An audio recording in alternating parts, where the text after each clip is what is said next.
everyone, today we are going to be reading Fly Girl Fly by Nancy Rose Pimm. What do we think this one's going to be about?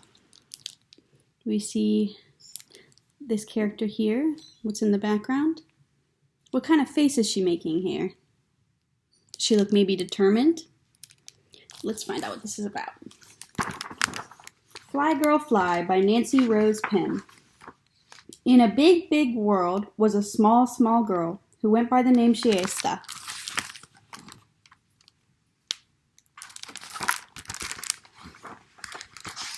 Born in a refugee camp in Afghanistan, she did not remember when the soldiers came, when the tanks rolled, when the bombs dropped. She had no memory of her family's escape or the plane ride to America. So what do we think of that? That's kind of scary, right? She was in a war zone when she was little. In California, Siesta's family grew and grew until she was one of 6 girls. They chatted in Farsi and Pashto, the language of their homelands. At dinner time, they gathered around a cloth on the floor and ate picnic-style from a spread of dishes. At home, Siesta lived as an Afghan, but in school, she learned to be an American. So there's her and her sisters and her family eating dinner, and then there's her in her classroom. One day, young Siesta said, "I will do great things." Her mom said, "You can do anything you set your mind to." Her daddy patted her head and said, "But Bakum, my child, you are so shy." Her sisters giggled. "You are afraid of everything, even planes in the sky." What do we think about that? Have we ever been made fun of for something that seems silly to everyone else that we're afraid of? After she finished high school, Siesta's cousin invited her to Florida. She would need to ride an airplane to get there. Siesta wondered, will it soar like a rocket or rumble like a roller coaster? She boarded the aircraft and said a prayer. So she's afraid of airplanes. I myself am afraid of spiders. What are you guys afraid of? The engines roared, the wheels lifted, and the plane soared. From up high, colors of brown, green, and gold flowed as one. No lines or borders separated one state from the next. Siesta loved the view from above, a pilot's view. One country, one big world, up in the white, puffy clouds, Siesta released her breath along with her fears. So she got over her fear and saw it was kind of cool to be up in an airplane. From then on, Siesta had one dream. She told her family, "I want to be a pilot." Many doubted Siesta. What Afghan man would marry a woman who flies? Foolish dreamer. Girls do not belong in the cockpit of an airplane. Silly girl. But Siesta thought an airplane doesn't know if I'm a boy or a girl.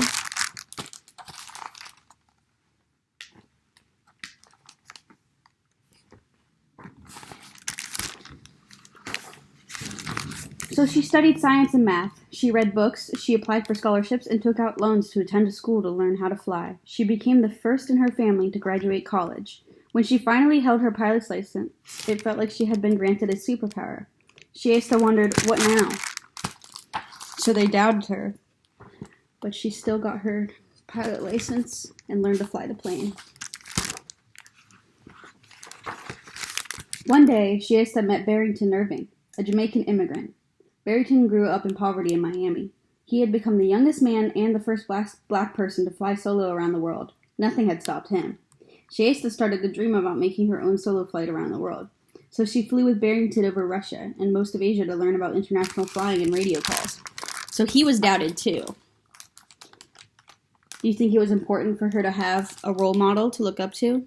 Someone that was in a similar situation, but still achieved his goals? Then she met Jerry Mock, the first woman to fly solo around the world. They talked about single-engine airplanes, about big and little airports, about foreign countries, about being alone, and about fear. They talked about Amelia Earhart, the first woman to fly across the Atlantic Ocean. Amelia had said the most effective way to do it is to do it. Do we know who Amelia Earhart is? Have we heard of her?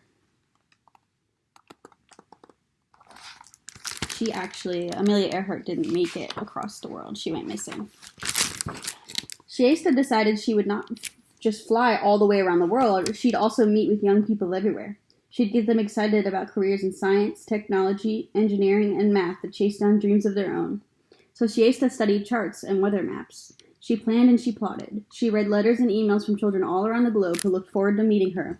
Until, here's her doing her studying and planning.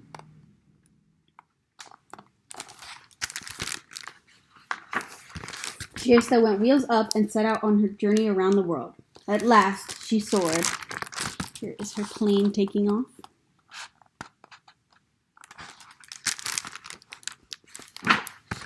As Siesta flew across the Atlantic Ocean, she imagined the sharks, whales, and sea creatures swimming below. Siesta shivered at the sight of icebergs poking through the ocean's surface. Siesta knew that so many things could go wrong on such a long flight. If ice forms on my plane, it could become uncontrollable. I might fall from the sky. Siesta had never been so alone. There was not a boat in sight, no other planes in the sky, not even a bird. Near the halfway point, the point of no return, she trembled. Was this how Amelia Earhart felt? And Jerry Mock? Siesta thought about giving up. That's pretty scary, right? Would you be scared all alone up in an airplane?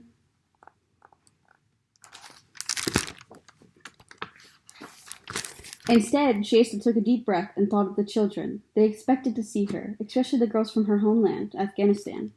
Feeling the spirits of Amelia and Jerry cheering her on, Siesta kept going. She felt as big and powerful as the ocean below.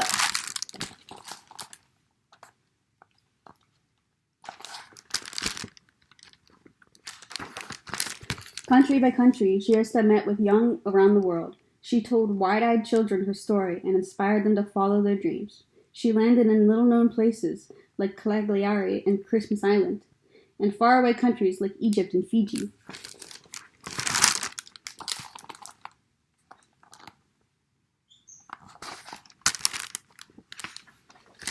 Some days, Siesta soared through magical sunsets and topaz skies.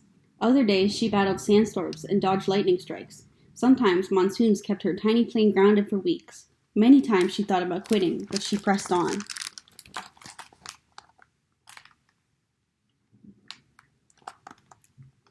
We know why she's not quitting, right? When she reached Afghanistan, Siesta could not stop smiling. Music played, people cheered, women and girls hugged her, and they wept. They celebrated a girl with a dream who dared to say that girls could soar and follow their hearts wherever it may take them.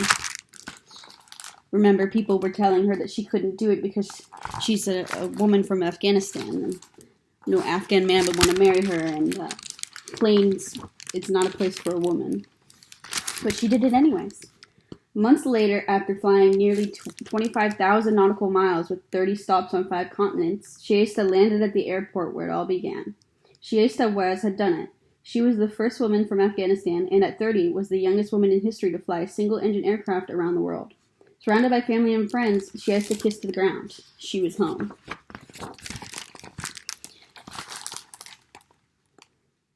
And that is the end of that book. There she is, home. So she went from being scared to accomplishing her dreams. Why do we think that that's very important? What do we think helped her accomplish her dreams? And again, that was Fly Girl Fly. I hope you enjoyed that one. That one was a fun read. Have a good day.